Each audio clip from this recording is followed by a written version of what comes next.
Hello my dear friends and my dear students, कैसे आप सभी? आई होप बहुत अच्छे होंगे और दोस्तों सभी स्वस्थ होंगे। दोस्तों स्वागत है सभी का दिव्य एजुकेशन ऑनलाइन क्लासेस में। और दोस्तों आज की हमारी क्लास मैथ्स की है और हमारी जो वर्ग 3 की क्लास चली है मैथ्स की, उसमें नंबर सिस्टम का लेक्चर है ये। और नंबर सिस्टम के आज के लेक्चर में हम देखेंगे नंबर ऑफ संख्याओं, मतलब संख्याओं का परिवार। संख्याओं का परिवार क्या होता है, कौन कौन सी संख्याएं होती है, सम, विषम, भाज्य, अभाज्य, है ना, पूर्ण संख्या, पूर्णांक संख्या, प्राकृत संख्या, परिमेय संख्या, ये जितनी भी प्रकार की संख्या है आज के इस लेक्चर में हम लोग कवर करेंगे। तो दोस्तों बहुत इंपॉर्टेंट है ये लेक्चर, तो पूरा वीडियो देखिए शुरू से लेकर एंड तक। और अगर वीडियो अच्छा लगे तो दोस्तों वीडियो को दिल से लाइक कीजिए, शेयर कीजिए और सब्सक्राइब करना बिल्कुल भी ना भूलिएगा हमारे चैनल को। तो आइए शुरू करते हैं। संख्याओं का परिवार, हेडिंग डाल दीजिए आप लोग, संख्याओं का परिवार।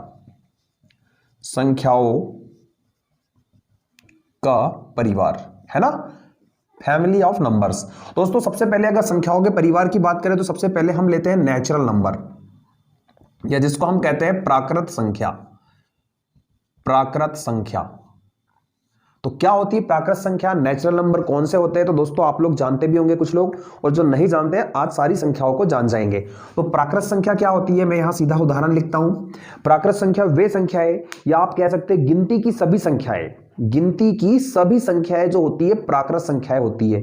अब मैं आपसे कहूं कि गिनती शुरू कहां से होती है, तो गिनती शुरू होती है 1 से। कहां से शुरू होती है? 1 से, 1 2 3, और इसके बाद आप जहां तक गिनती गिन पाओ अनंत तक, इसकी कोई सीमा नहीं है। तो ये हमारी प्राकृत संख्या 1 से शुरू होती है, 1 2 3 4 5, इस तरह से आप लोग अनंत तक गिन लीजिए। जहां तक आप गिनती गिन सकते हो वे सारी संख्याएं आपकी नेचुरल नंबर होगी या प्राकृत संख्या होगी, और इसी के अंदर से सारी संख्याएं बाहर आएगी। सम, विषम, भाज्य, अभाज्य, है ना, तो सारी संख्या यहीं से आएगी। तो ये हमारी प्राकृत संख्या होगी जो कहां से शुरू होगी? 1 से शुरू होगी और अनंत तक जाएगी। क्लियर है? दूसरे प्रकार की हमारी जो संख्या है वो है हमारी पूर्ण संख्या, जिसको हम कहेंगे होल नंबर, है ना। चलिए मैं इंग्लिश में नहीं लिख रहा हूं, लेकिन इंग्लिश जो है, जो इंग्लिश वर्ड है वो बोल दे रहा हूं, होल नंबर, है ना। होल नंबर क्या होते हैं? पूर्ण संख्या। तो दोस्तों पूर्ण संख्या क्या होती है? जब हम, ये प्राकृत संख्या है, ये पूरी 1 से शुरू हो रही है, अगर हम प्राकृत संख्याओं में जीरो को शामिल कर दें, अगर हम प्राकृत संख्याओं में जीरो को शामिल कर दें तो वह सारी संख्याएं पूर्ण संख्याएं होती है। तो जैसे 0 1 2 3 4 5, इसको भी आप जहां तक गिनती गिन सकते हो वहां तक आप चले जाइए। तो ये सारी की सारी आपकी कौन सी संख्या हो जाएगी? पूर्ण संख्या हो जाएगी। ठीक है दोस्तों, तो अब यहां पर देखिए पूर्ण संख्या कहां से शुरू होती है, तो याद रखिए 0 से। सबसे छोटी पूर्ण संख्या कौन सी है? तो आप बताएंगे 0। क्या है सबसे छोटी पूर्ण संख्या? 0 है। तो यहां से बेसिक क्वेश्चन बन सकते हैं, और एक क्वेश्चन जनरली यहां से बन सकता है, वो मैं आप लोगों को यहीं पर बता देता हूं, इन दोनों के रिलेशन पर, है ना। आपसे क्वेश्चन, मैं यहां क्वेश्चन लिख देता हूं। मैंने क्वेश्चन लिखा, क्या सभी प्राकृत संख्या पूर्ण संख्या होगी, है ना। दोस्तों यहां पर लिखा है क्या सभी प्राकृत संख्या पूर्ण संख्या होगी? पूर्ण संख्या हो सकती है क्या? क्या सभी प्राकृत संख्या पूर्ण संख्या हो सकती है क्या? यह क्वेश्चन आपको यस या नो में जवाब देना है, हां या ना में, है ना। और ऑप्शन में भी हो सकता है ऐसे ही जवाब हो कि हाँ हो सकती है, नहीं हो सकती है, दोनों हो सकता है ना, इस तरह के जवाब हो सकते हैं। तो यहां पर क्वेश्चन फिर से एक बार रिपीट कर रहा हूं मैं, क्या सभी प्राकृत संख्याएं पूर्ण संख्या होगी? तो यहां दोनों संख्याएं आपके सामने लिखी हुई है, कमेंट करके आप जवाब दे सकते हो, यस या नो, है ना। चलिए फाइनली मैं बताता हूं आप लोगों को, है ना, क्या सभी प्राकृत संख्याएं पूर्ण संख्या होगी। तो हम प्राकृत संख्याओं पर अगर नजर डालें तो 1 से शुरू होकर अनंत तक जा रही है। पूर्ण संख्याओं पर नजर डालें तो 0 से शुरू होकर अनंत तक जा रही है ना। और क्वेश्चन कह रहा है क्या सभी प्राकृत संख्याएं पूर्ण संख्या हो सकती है। अब यहां पर हम पूर्ण संख्याओं में देखें तो यहां से अगर देखा जाए तो 1 से लेकर सभी संख्याएं आ रही है, अनंत तक 1 से लेकर आ रही है। तो इसका जवाब क्या होगा? इसका जवाब होगा यस, हां, सभी प्राकृत संख्या पूर्ण संख्या होगी। ठीक है दोस्तों, तो इस क्वेश्चन का जवाब हां होगा। लेकिन इसी का एक अपोजिट क्वेश्चन में लिख रहा हूं, है ना। चलिए कहां लिखूं मैं, यहां लिख देता हूं या नीचे लिख देता हूं, है ना। यहां पर मैंने लिख दिया, क्या सभी प्राकृत संख्याएं,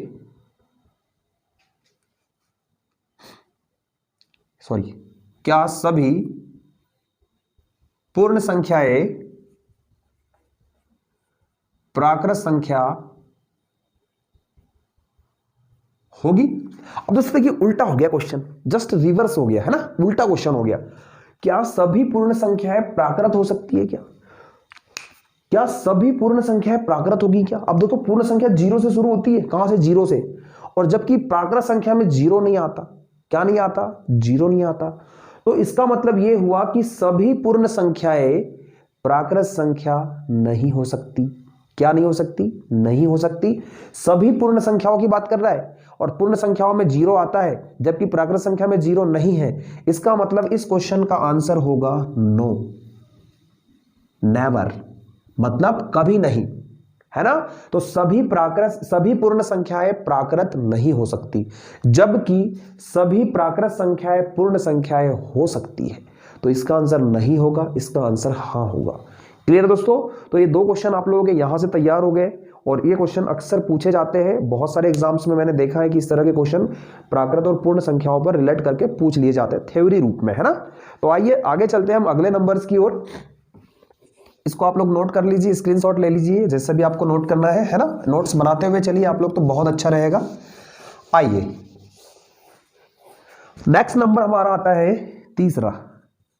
तीसरा नंबर आता है हमारा पूर्णांक संख्या, इंटीजर्स, पूर्णांक संख्या, है ना। इंटीजर्स क्या होते हैं? यहां भी लिख देता हूं मैं, संख्या नहीं लिखा मैंने यहां पर, है ना, पूर्ण संख्या। अब दोस्तों कई बच्चों को पूर्ण और पूर्णांक में कंफ्यूजन रहता है ना। बहुत से बच्चों को होगा कि पूर्ण और पूर्णांक में क्या मतलब क्या अंतर है, क्या डिफरेंस है। तो दोस्तों आज उसको क्लियर कर लेते हैं हम लोग, है ना। तो पूर्णांक संख्या या इंटीजर्स क्या होते हैं? इंटीजर्स पूर्णांक संख्या है।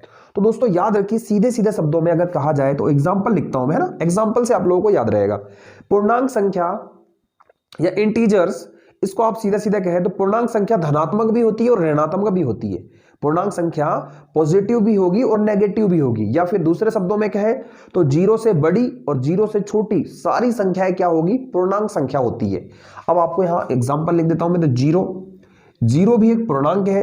तो जीरो से बड़ी 1 2 3, ये आप जाएंगे कहां तक? इंफिनिटी तक। और जीरो से छोटी में क्या आएगा? -1 -2 -3 -4, इस तरह से जहां तक आप जाएंगे इंफिनिटी तक, है ना। तो ये आपकी जो है ये सारी की सारी क्या कहलाती है? इंटीजर्स कहलाती है। क्या कहलाती है? इंटीजर्स। इनको कहते हैं पूर्णांक संख्या, है ना। अब यहां पर देखिए क्वेश्चन किस तरह से होता है, इस पर क्वेश्चन कैसा आएगा वो मैं यहां पर आपको दिखा दूं। क्वेश्चन इसमें कुछ नहीं आता। क्वेश्चन या तो सिंपल पूछेगा कि बताइए जीरो पूर्णांक है या नहीं है, तो आप कह देंगे जीरो बिल्कुल पूर्णांक संख्या होगा, है ना, बीच में आ रहा है, पूर्णांक संख्या है। अब यहां से कई बार आता है कि कई बार यहां से क्वेश्चन आता है माइनस में, माइनस वाली कंडीशन में। तो हम जीरो से जैसे जैसे इधर माइनस में जाएंगे तो संख्या का जो मान है वो तो मतलब संख्या का वैल्यू घटते जाएगा। क्या होता जाएगा? घटता। संख्या तो बड़ी दिखेगी लेकिन उसका वैल्यू कम होगा। जैसे उदाहरण के लिए मैं आपसे कहूं कि मैंने यहां लिख दिया 100 और यहां लिख दिया मैंने माइनस का 1000। आपसे कहूं कि भैया कौन बड़ा है कौन छोटा है, पहचानिए, है ना। तो आप कहेंगे कि सर 1000 बड़ा है। कितने लोग कहेंगे?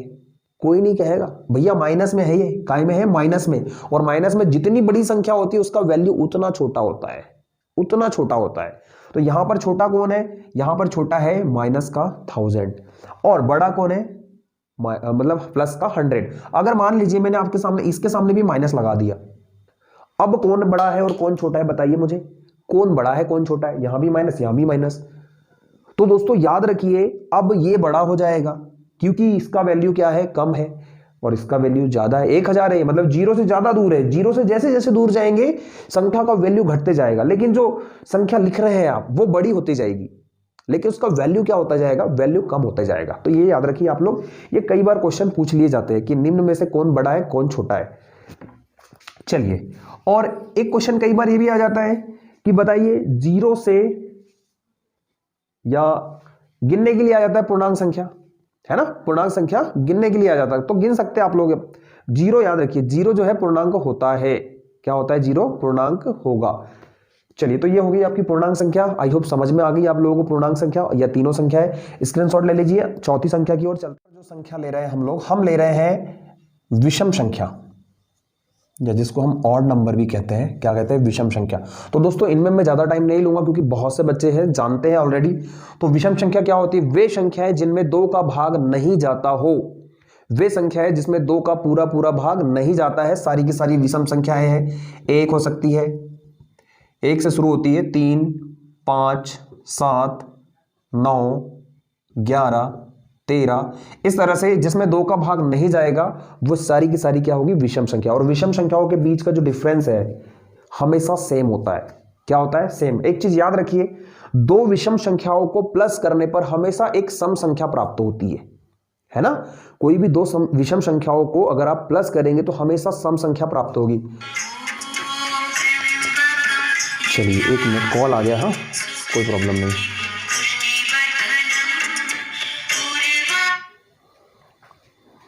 चलिए, हाँ, तो मैं क्या कह रहा था, 2 विषम संख्याओं को, 2 लगातार विषम संख्याओं को अगर आप आपस में प्लस करेंगे तो हमेशा एक सम संख्या बनती है। जैसे देख लेते हैं हम, 3, 4 बना।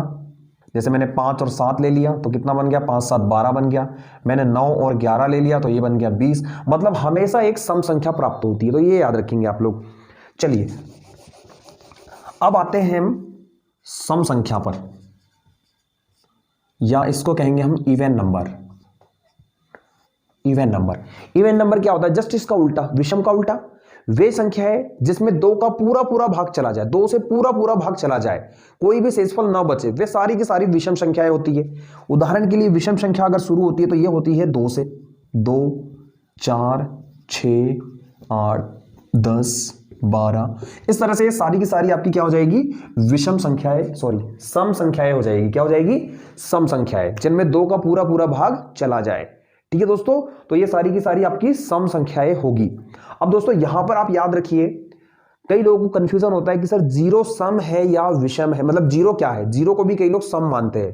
तो दोस्तों मैं यहां पर नोट करके एक चीज लिखा देता हूं, अगर जीरो के बारे में कभी पूछ लिया जाए, जीरो एक सम पूर्णांक संख्या है।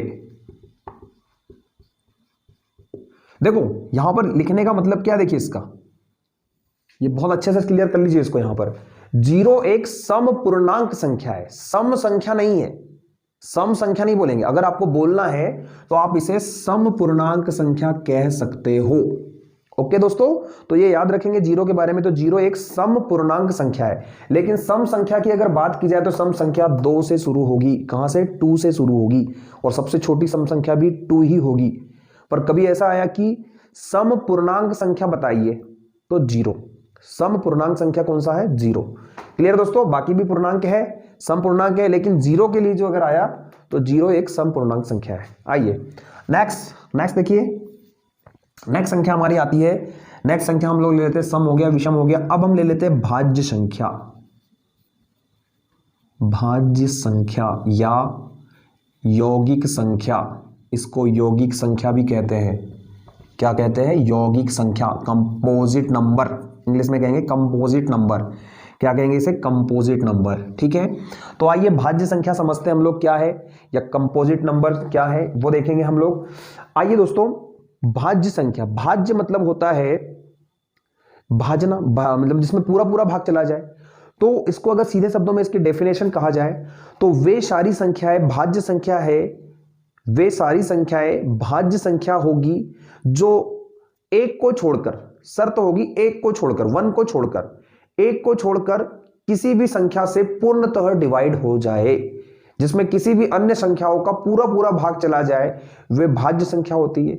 दूसरे शब्दों में भाज्य की डेफिनेशन सुनिए, वे संख्याएं एक को छोड़कर, शर्त क्या रहेगी? एक को छोड़कर, वे संख्याएं जिनके 2 से अधिक गुणनखंड होते हो, 2 या 2 से, मतलब 2 नहीं, 2 से अधिक गुणनखंड होते हो, या जिनके गुणनखंड निकाले जा सकते हैं, वे सारी की सारी संख्या क्या कहलाएगी? भाज्य संख्या कहलाएगी, है ना, एक को छोड़ के।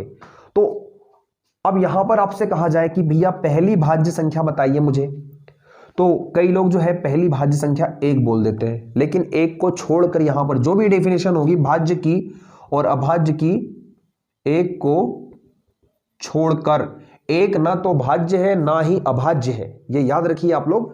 तो भाज्य संख्या शुरू होती है 2 से, कहाँ से, 2 से, सॉरी उल्टा बोल दिया मैंने, भाज्य पढ़ रहे हैं हम लोग, 2 तो अभाज्य है ना, वे संख्या 2 में तो 2 का ही भाग जाएगा, अन्य संख्या का नहीं जाएगा, तो 3 भी भाज्य नहीं होगी। तो हमारी भाज्य संख्या शुरू होती है 4 से, 4 में 2 का भाग जाता है ना। 4 के बाद 6 आएगा, 6 के बाद 8 आएगा, 8 के बाद 9 आएगा, 9 के बाद 10 आएगा, 10 के बाद 12 आएगा, 12 के बाद 14 आएगा, 15 आएगा, है ना। 16 हो जाएगा भाज्य, 17 नहीं हो सकता, 18 हो जाएगा, 19 नहीं हो सकता, 20 हो जाएगा।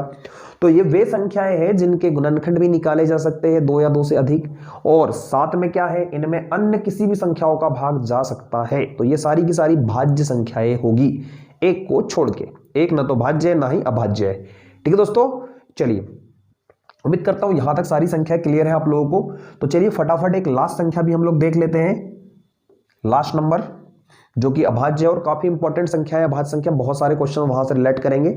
तो आइए इसका स्क्रीनशॉट ले लीजिए, इसके बाद इसको मिटा रहा हूं मैं।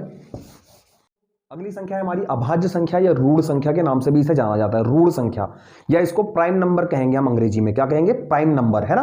तो जस्ट इसका भाज्य का उल्टा, भाज्य का उल्टा अभाज्य, अ लग गया ना, अपोजिट है इसका, तो डेफिनेशन भी अपोजिट हो जाएगी कि एक को छोड़कर, शर्त होगी एक को छोड़कर, एक को छोड़कर वे सारी संख्याएं जो किसी अन्य संख्या से विभाज्य नहीं हो सकती, है ना, पूरी पूरी विभाज्य नहीं हो सकती, या ऐसा कह सकते हैं जिनके गुणनखंड 2 से अधिक गुणनखंड नहीं हो सकते, वे संख्याएं जिनके 2 से ज्यादा गुणनखंड नहीं होंगे, वे सारी की सारी अभाज्य संख्या होगी, एक को छोड़ के।